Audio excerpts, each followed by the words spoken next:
So where we left off on the right's attack on the disabled, we left off during the 1930s and the propaganda campaigns about euthanasia began. Support for euthanasia among Germans exploded, writes Mostert, and the first disabled people were euthanized at the behest of their families, who had bought the party line that killing their loved ones would be an act of grace. In 1939, Little Mustache Man created an advisory committee to oversee the state's first official program for the killing of disabled children, whose murders began en masse that year. The program quickly expanded to encompass multiple killing sites as well as disabled adults across German territories. Through the program, it's spelled AKTION, Action, T4. The NA blank I gas chambers were perfected using disabled people. There, officials first created the cover story that patients were being sent to take a shower, where they were poisoned with carbon monoxide gas and sent to crematoriums. When carbon monoxide proved too slow, the methodology for gassing via cyanide-based Zyklon B was tested and fine-tuned on disabled people. Protests from Catholic bishops stopped T4's public programming in 1941, but by then the gassing of prisoners at Kelmo and the Wannsee Conference to establish official policy of mass exterminations against Jewish people were only months away. The T4 mandate, too, continued more quietly until 1945. The program is estimated to have killed about 250,000 disabled people. The U.S. Supreme Court's 1927 decision to uphold forcible sterilization in Virginia has never been overturned. It remains legal in at least 31 states and Washington, D.C. to forcibly sterilize a disabled person. It is also legal to pay disabled people less than the federal minimum wage for their work. Businesses that receive a certification from the Department of Labor to operate as a sheltered workshop pay their disabled employees far less than the legal minimum, at an average of $3.34 an hour. Additionally, many disabled people today don't have meaningful marriage equality. To calculate Social Security disability insurance, the government factors in all facets of your income to calculate how much they're willing to give you, said the writer and journalist Kristen Lopez in an email. If you get married, they factor in the person's income, and if your partner makes too much, you're threatened with making less money or being denied services at all. How ableism backfires. Ableism is a brand of bigotry that carries few consequences in the American mainstream. Often, disabled people must argue that it exists at all. Additionally, due to the intersectional nature of disability across race, gender, socioeconomic status, and every other classification, that a person's oppression compounds under a white supremacist system is often lost in the discussion. I have seen individuals working in DEI spaces who openly reject disability work as being part of their purview, said Wyatt Hall, an assistant professor of public health services at the University of Rochester. I have consistently seen other forms of bigotry be taken quite seriously, while ableism and autism in deaf-related contexts have been allowed to more or less flourish. But ableism eventually backfires on everybody. The Trump administration's work in DEI spaces the Trump administration's attack on disability rights and the collective shrug by non-disabled people could result in dangerous and far-reaching consequences. If a judge were to declare Section 504 unconstitutional, it could set a legal precedent for dismantling other civil rights protections, which are also known as spending clause statutes, including the Civil Rights Act.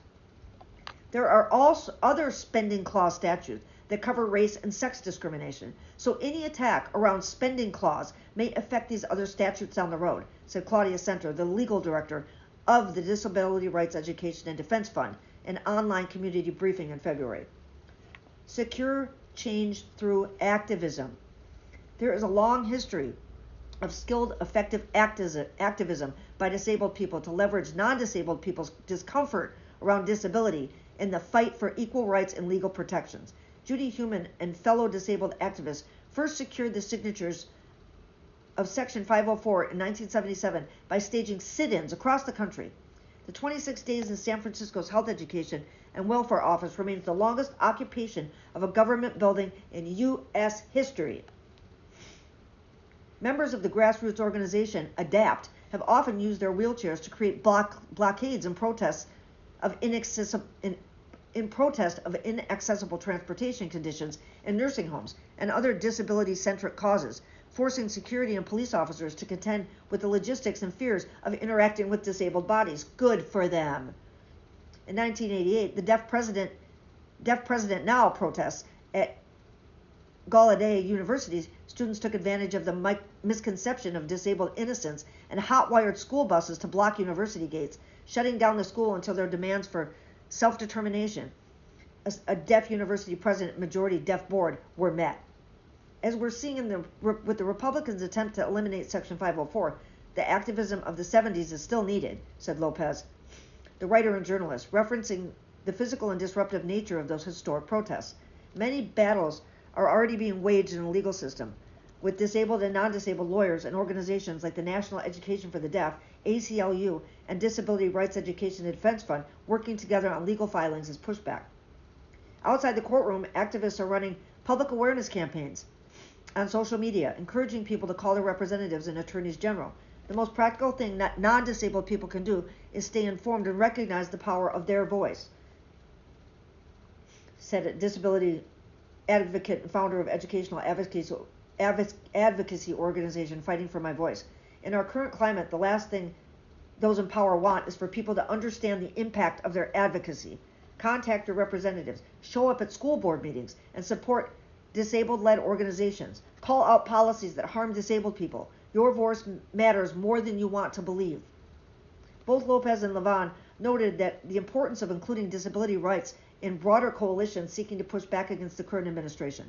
You shouldn't have to personally know a disabled person to care about disabled issues, said Lopez. Don't be afraid to ask questions. That's the start of necessary dialogue. We need allies. Disabled people were not always marginalized. We were incorporated into society in the ancient past, said Dr. Alexander F. Morris, lecturer in classical studies at the University of Lincoln, who studies a disability in ancient Egypt. We have the means to create and return to a more equitable society if we wish to, but it is our modern day thinking that sees disability as marginalized and as a burden. After the proposed Americans with Disabilities Act stalled in Congress in 1990, in part due to opposition from evangelical Christian lobbies, it's those fucking evangelicals again, the legislation was spurred forward in part by a protest known as the Capitol Crawl. Disabled people abandoned their mobility devices and dragged themselves up the steps of the Capitol building by hand. Fucking awesome. The ADA was signed into law a few months later. Fucking awesome. If you live long enough, chances are you'll experience a disability yourself, said Levin. While we've made huge strides in disability rights over the past few decades, those protections are under attack. If we don't fight back now, it sets a dangerous precedent for the future. Sarah Novick is a deaf organizer and the author of novels True Biz and Girl at War. I hope that article made you as furious and terrified as it made me.